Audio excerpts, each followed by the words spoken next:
It's another week, another set of bad actors, malicious files, compromised systems. On today's show, we're going to be talking about some of the intel being shared by our awesome InfoSec community, and a huge thank you to all those folks that take the time to share their knowledge with the rest of us. If you enjoy listening in on these intel chats and aren't in our community forum yet, then you should join the conversation. Lots of information is being shared there, and you will get it in real time. You can join us over at community.limacharlie.io. And as always, for these conversations, I'm joined by the one and only Matt Bromley. How are you doing today, sir? Oh, Chris, I'm doing fantastic, minus my allergies. Whew. I don't know about the rest of North America, but I'll tell you, North Texas right now is pollen city, pollen nation. I don't know, but yeah. So my voice might sound a little nasally today, but it's not because I don't enjoy being here or I look down on any of our content. Right? It is more of a my body looking down on its tolerance for pollen. So other than that, I'm doing well. It's good to see you as always, and I'm happy to be here. Looking forward to today. We got some cool stuff lined up. Yeah, for sure. I pulled a couple of these out of Zach Allen's Detection Engineering Weekly Newsletter. It's a great resource for anybody who isn't subscribed yet. You can find that via the Google. And yeah. I actually had a chance to meet Zach at RSA this past year, a couple weeks ago, and awesome guy. Awesome guy, Zach. If you're a listener, which I would love it if you are. If not, I'm going to tag you when this episode comes out. But it was great to meet Zach and talk about and just see all the resounding success he's had. Highly recommend that newsletter for anyone who's in the field of like detection engineering and stuff like that. It's an amazing newsletter. Yeah, they do some great work over at Datadog. Yes, they do. All right, so on to the good stuff. The first one is a report from Google on how to defend against UNC3944, better known as Scattered Spider. For those that may not know, Scattered Spider is a financially motivated threat actor known for its aggressive use of social engineering and direct engagement with victims. Probably most famous for the ransomware attack that shut down Caesar's Palace a little over a year ago. Initially focused on telecommunication firms to facilitate SIM swapping attacks, the group shifted tactics in early 2023 to ransomware deployment and data theft for extortion. This pivot broadened their scope to target a wide range of sectors. Since that shift, UNC3944 has operated in waves, zeroing in on specific industries during particular timeframes: financial services in late 2023 and food services in May 2024. Their targeting of prominent consumer brands may be aimed at increasing media visibility or enhancing their credibility in the cybercriminal ecosystem. Law enforcement actions in 2024, which targeted individuals suspected of being linked to UNC3944, appeared to result in a noticeable drop in the group's activity. However, the Google Threat Intelligence Group, or GTIG, cautions that such pauses are often temporary. Threat actors frequently suspend operations to rebuild tooling, form new alliances, or simply lay low until law enforcement pressure subsides. Given UNC3944's integration with a larger network of cybercriminals, they may be able to recover their capabilities faster than isolated actors. And yeah, there you have it, Matt. The whack-a-mole continues. The whack-a-mole continues, sir. Yeah, this one, first off, Scattered Spider, UNC3944 continues to capture news highlights wherever we go. I'm still kind of reminiscing a little bit about walking around the RSA floor and actually seeing Scattered Spider kind of called out directly, not just by the folks at CrowdStrike, but also others who were like, hey, we can help defend against this thing. So they've sort of served a little bit as like this I don't want to say figurehead, Chris, because it's the wrong word, but kind of like this face of a certain type of attack, right? An aggressive adversary who's this is something you want to defend against. And I feel like it's changed the narrative a little bit because sometimes, and it's, we used to reference nation states or types of attacks.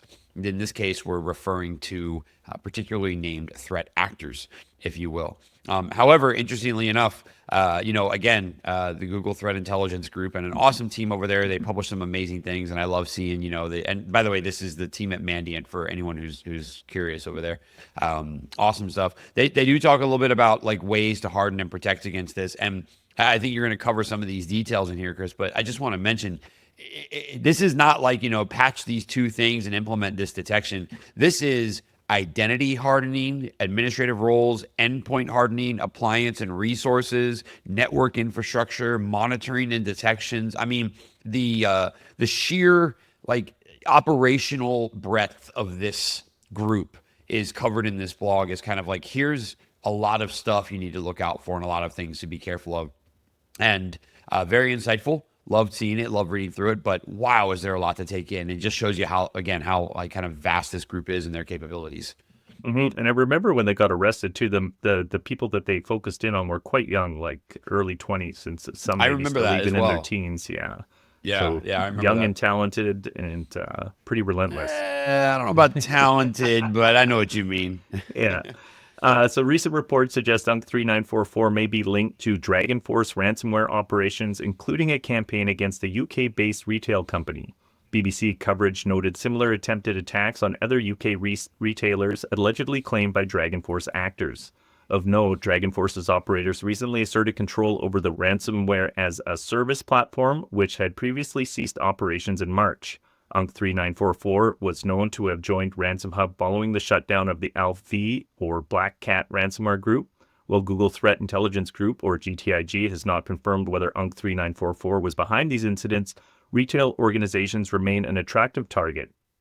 Data leak site statistics show that retail victims posted rose from 6% in 2022 to 2023 to 8.5% in 2024 and 11% so far in 2025. The sector's high volume of personally identifiable information and transaction data, combined with its sensitivity to operational disruptions, may make it more likely to pay ransoms. UNC3944's victimology reveals consistent patterns targeting large enterprise organizations with substantial help desk and outsourced IT functions, which are more vulnerable to social engineering. The group's geographic focus remains on English-speaking countries, particularly the US, UK, Canada, and Australia, with some recent operations extending to Singapore and India. Their tactics include help desk impersonation, identity verification, circumnavigation, and MFA fatigue attacks.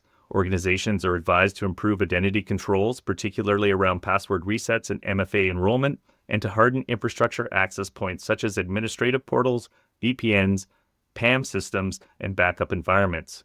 To defend against UNC3944's techniques, Google and Mandiant recommend a layered security posture focusing on 5 key pillars: identity, endpoints, applications and resources, network infrastructure, and monitoring detections. Organizations should enforce phishing-resistant MFA, block legacy authentication methods, restrict privileged account usage, and implement playbooks that revoke tokens and access keys during incidents.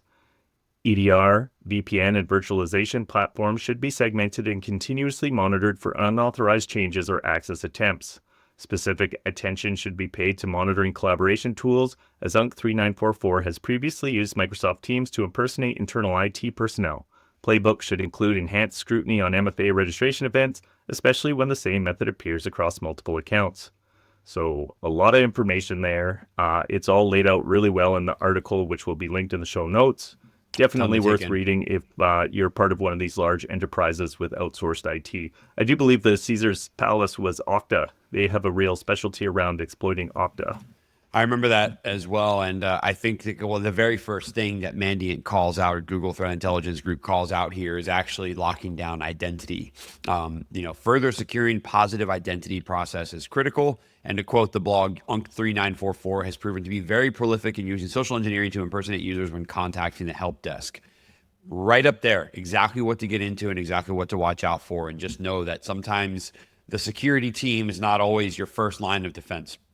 In fact, it's a good thing to remember for a lot of orgs out there that a lot of times your most unsuspecting or non-security users are actually your front line, as well as sometimes your final line as well. So, without going too far down the proactive or reactive defense tangent, it's important to remember that everyone needs some training and monitoring when you're trying to defend against these organizations, not just, or these threat groups, not just, a better tech stack and some cybersecurity training. It's actually training the non-security folks in what to watch out for. Yeah. Awesome. Okay, so up next, we have the North Korean-backed threat actor TA406, which has shifted its focus to targeting Ukrainian government agencies, according to new research from Proofpoint. Historically active in countries like the US, South Korea, and Russia, threat actor 406 appears to be pivoting its targeting strategy to support North Korea's broader geopolitical alignment with Russia. This campaign is believed to be aimed at gathering strategic intelligence to assess Ukraine's current capacity and determination to resist Russia's military aggression. Another plausible motive, according to Proofpoint, is to help North Korea evaluate the safety of its personnel operating in Ukraine alongside Russian forces and to determine whether further military support may be requested by Moscow. The phishing campaign, observed by Proofpoint, uses the now familiar blend of social engineering and malware deployment. Targets receive emails from a fictitious senior fellow at a fake think tank, the, quote, Royal Institute of Strategic Studies, unquote. These emails contain links to download password-protected archive files hosted on Mega, such as analyticreport.rar. The archive contains a malicious compiled HTML help, or CHM file, which once opened displays decoy content and triggers PowerShell scripts. These scripts then reach out to attacker-controlled infrastructure to download and execute further payloads. Proofpoint researchers noted threat actor 406's persistence, as targets who didn't engage initially would often receive follow-up emails pressuring them to open the files. Yeah. I mean, this one just kind of bothers me. I'm not really a big fan of when you see this happen. And I really don't like, Chris, seeing that we've now got kind of a nation state joining another one in their cause. And this isn't a Ukraine-Russian thing. It's more of kind of the North Korean team being opted into helping out with whatever, the situation over in Ukraine, number one. Number two, I find this to be actually very kinetic driven, believe it or not. And as much as I don't like when you get kind of nation states piling on top of each other and things like that, if I'm reading through the blog post here, this campaign appears to be aimed at helping Pyongyang assess the risk to North Korean personnel deployed alongside Russian forces. And that's, a really interesting objective, I think. Like, hey, let's fish and target these organizations so we can get a status update on how our team is doing out there. Why don't you just ask your team? Like, why don't you just reach out and be like, hey guys, Channel 4, what's going on? How we doing? I'm being very facetious for anyone who's been in an active war theater before. I'm by no means minimizing what's happening over there. I'm just finding it to be an interesting cover objective of what's happening. If I had to take a shot in the dark, I would guess that, hey, you have a hacking force. I have a hacking force. We're both kinetically organized against the same person. Let's get digitally organized against the same entity as well. And I think that's there. From a technical perspective, everyone knows, as usual, I'm either going to give an adversary a compliment and call it something else, or I'm just going to dog them for what they've got out there. This is pretty straightforward. PowerShell scripts, LNK files, fishes, including HTMLs, utilizing WMI and stuff like that. So from a detection perspective, this is fairly run-of-the-mill. I think the big takeaway here is, we're now seeing two military elements of North Korea side with Russia, probably at the direction of those in charge. And it's always an interesting combo when you see this happen. But for anyone who does operate in Ukraine and or has entities there, or who may be targeted by these adversaries, this stuff's going to be fairly straightforward to detect. So wrap detections around it if you need to, but just understand that the threat is going to continue to grow. I think, Chris, I don't think this is the first time we've seen it. Maybe the first time we're talking about it. I don't think it's the first time it's happened, and it's definitely not the last. Yeah, and a reminder of like how serious the side of cybersecurity can get. Yeah. We're talking about people's lives, nations, destinies, all this kind of stuff. Oh yeah, all from the email attachment. That's right. You never know. You from an email. That's right. An email attachment leading to all this. Just an absolute wow. What a crazy domino effect. Butterfly effect is what the kids are calling it these days. So Proofpoint's analysis of the later stage PowerShell payloads reveals a strong emphasis on system reconnaissance, scripts executed, commands like ipconfig all, system info, and WMI queries to collect hardware and network information. Identify recently accessed files and detect antivirus tools. The data was encoded in base64 and exfiltrated to a remote server to maintain persistence. The malware created a batch file in the app data directory and registered it to auto-execute at system startup.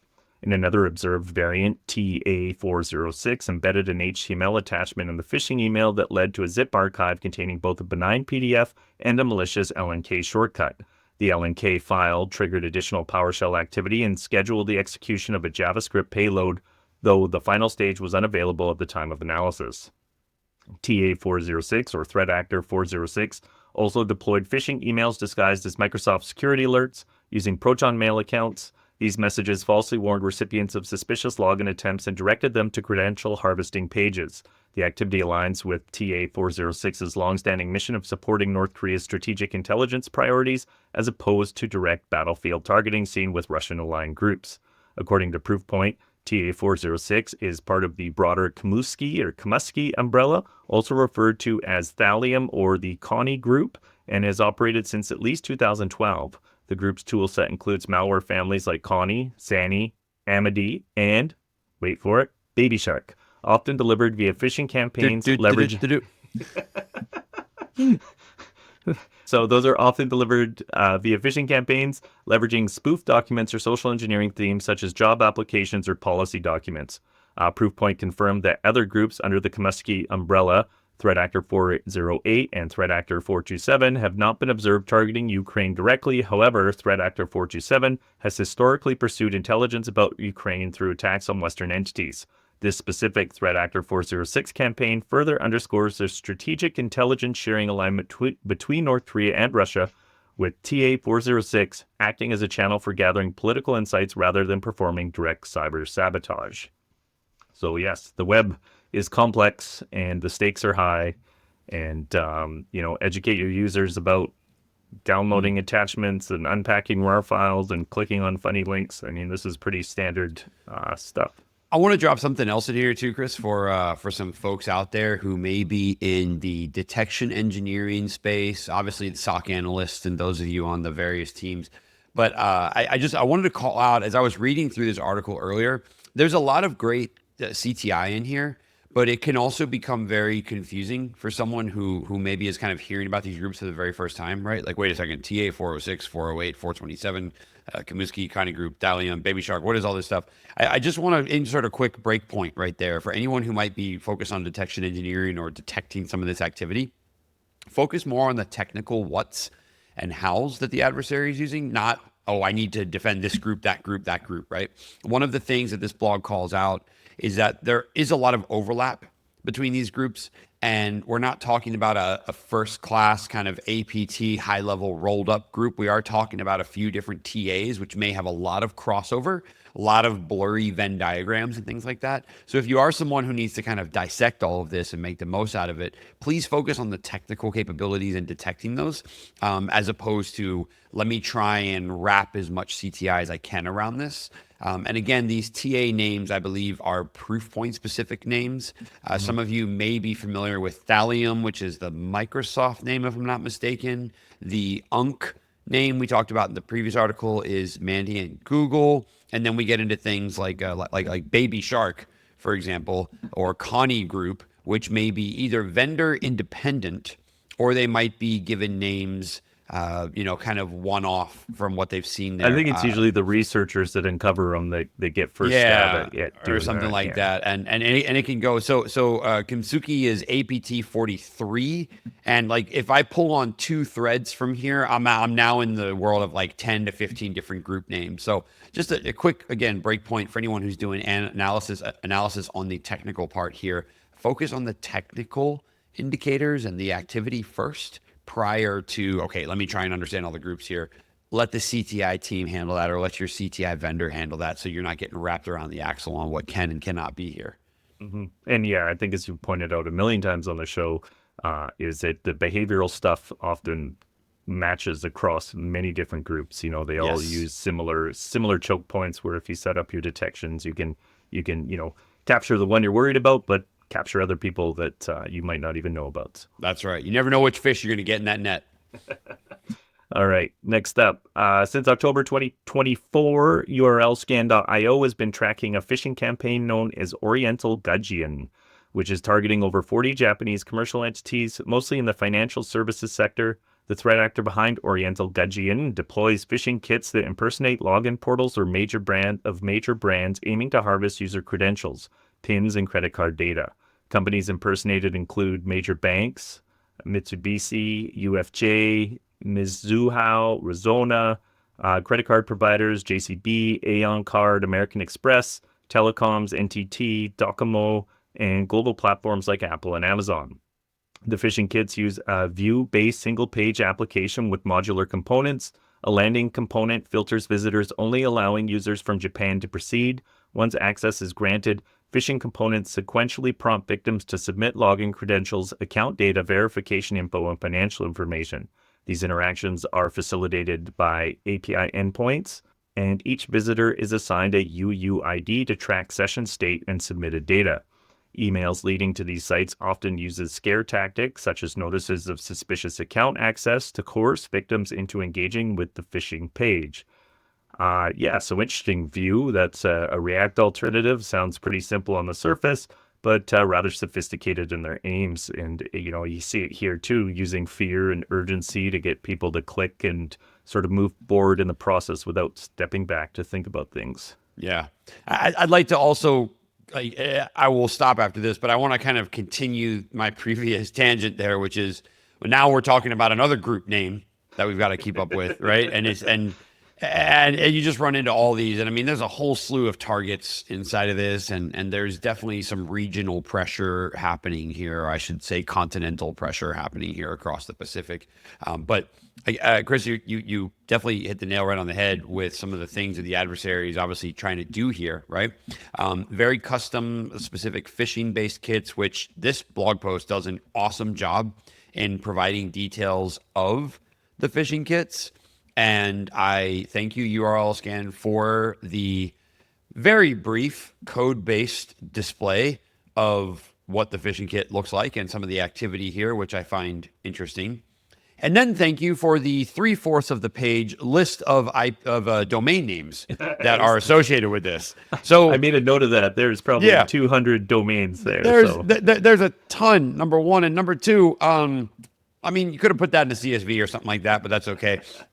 Interesting. I will say, hats off to URL Scan. I want to quote the very first line of this blog post. It says, "This is the first ever research-oriented post on the URL Scan blog."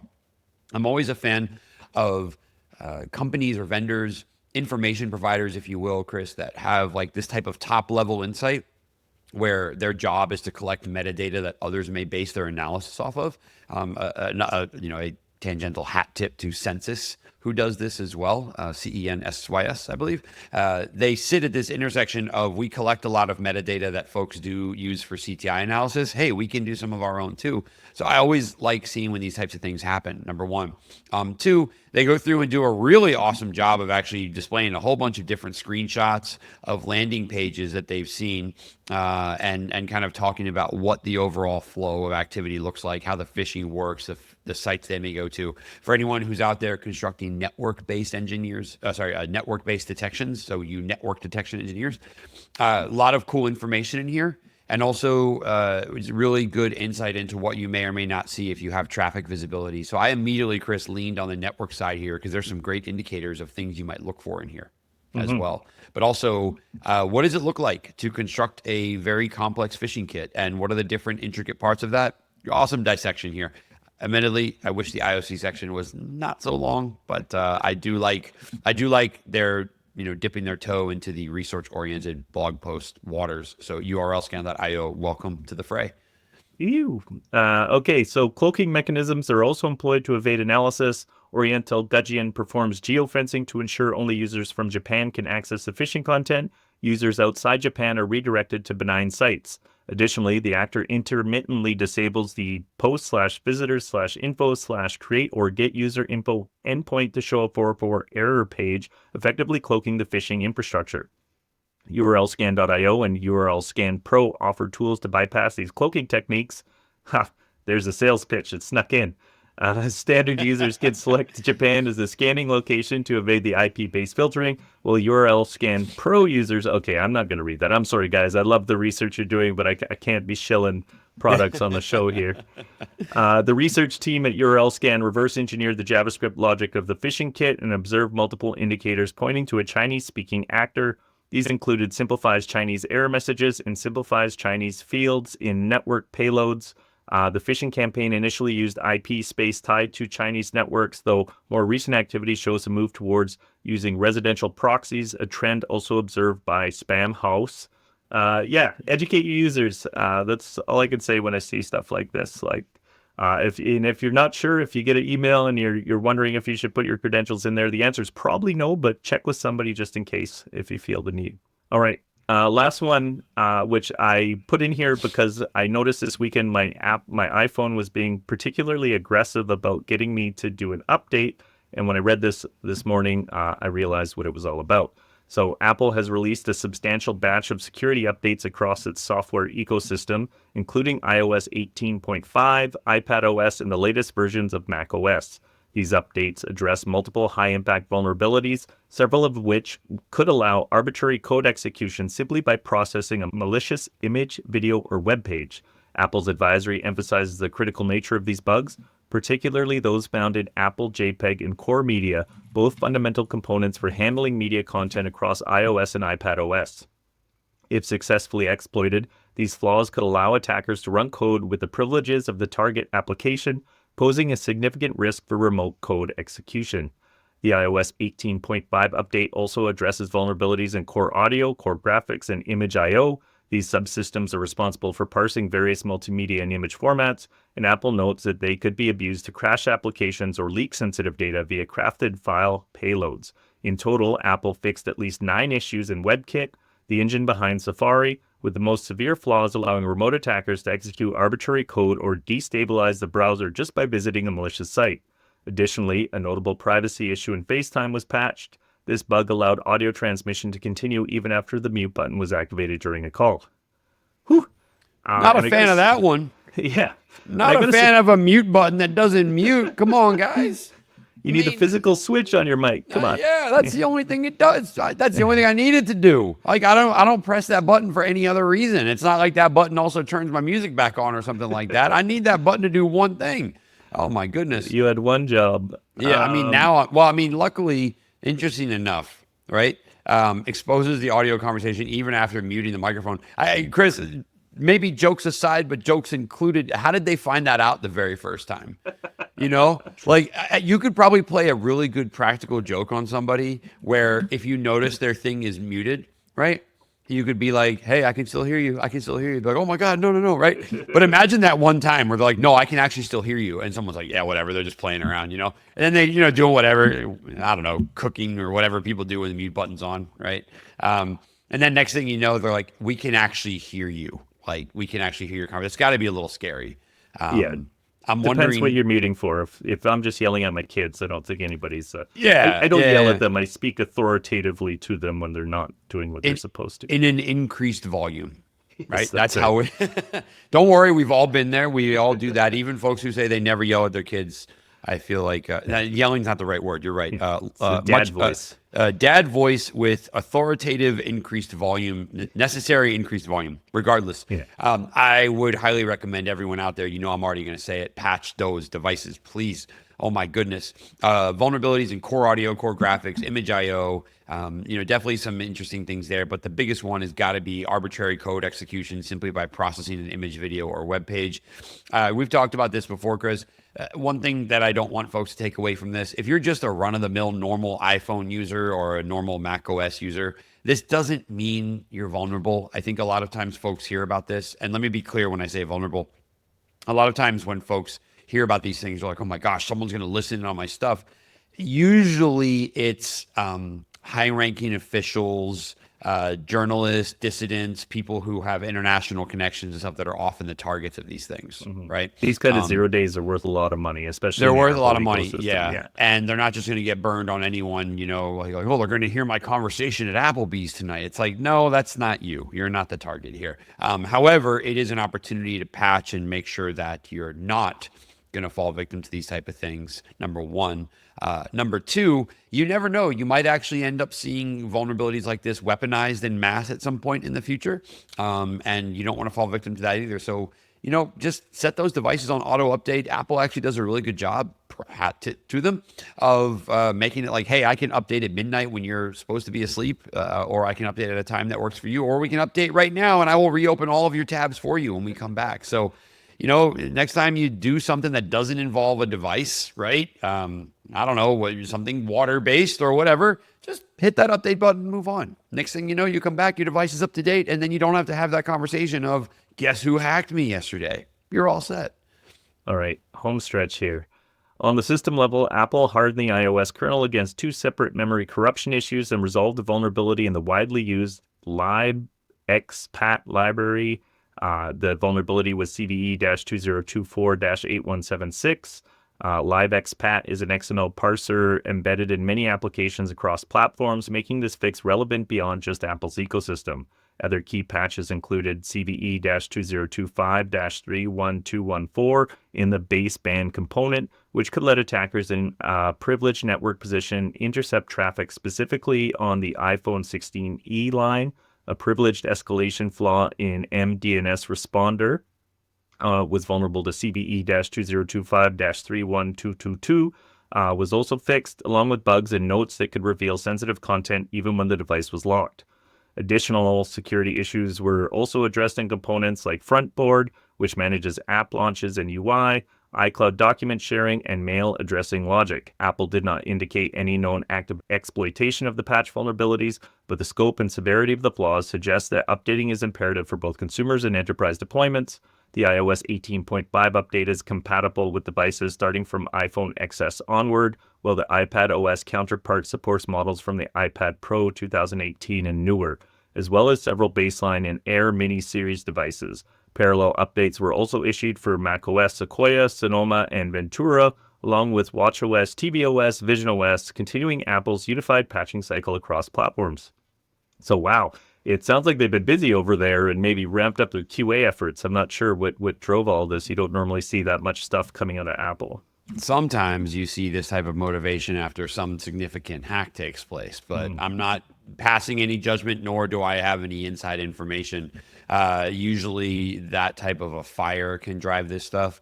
Or, Chris, if you think about a lot of the perimeter devices we've talked about and stuff like that, if we've talked about 50 perimeter devices, I would guarantee that a hack has been behind at least 30, if not 40 of those updates. It's rare, I think, that we discuss some sort of perimeter device where a researcher found a thing, responsibly disclosed what they found, and then the company went and did the right thing. All right. Oftentimes it's, this is being exploited in the wild, reverse engineer, patch. It's on the Kev. Here we go. Yeah. One other thing, Chris, I'd like to drop in here for anyone and everyone who might be listening, only because we've talked about this many, many times, and I want to make sure it gets mentioned here. I read yesterday, and I'm not sure if this is still true, but I think it is still true. The Kev list, I believe, is discontinuing its RSS feed. The CISA Kev RSS feed, if I remember correctly, I think has actually been is going to be discontinued. So I wanted to drop in this as a little bit of a PSA for everyone here, because Chris and I have talked about this pretty frequently. Correct, yes. So as of today, the CISA has announced that it will no longer post standard cybersecurity update announcements to the Cybersecurity Alerts and Advisories webpage. These updates will now, Chris, get ready, be distributed solely through its email subscription service and through social media platforms like X. No. We'll post a note. We'll post a note to this in the show notes. That we don't have a long readout of this one because it is fairly new. But I wanted to mention it because we've talked about the Kev quite a lot. But for those of you who are tracking the Kev, yeah, you're going to need an email subscription, or you're going to need an X account that this has happened. So how did that become an official platform for the government? I'm still kind of. I have one route of how it got there. I mean. I think there's a guy who created a department that's named after a meme coin. But yeah, well, I mean, how did we get there? I understand how we got to the last part, but how did we get to the first part? Money. I don't know. We'll pause and stop there. But I wanted to bring this up, and apologies everyone for making this kind of like at the end of the episode. Now we know who really listens to the end, right? But more importantly, this came up. I read about it as we were getting prepared for the episode today, and I want to make sure we mention that. But Chris, I dropped you the link, and we'll put that in the show notes as well. But yeah, the Kev is moving to email and X. Well, we know where to go at least. There we go. Okay, sir. Thanks again. Always a pleasure. Let's do it again next week. Always a good time. I'll see you in a week. Okay, take care. Thanks.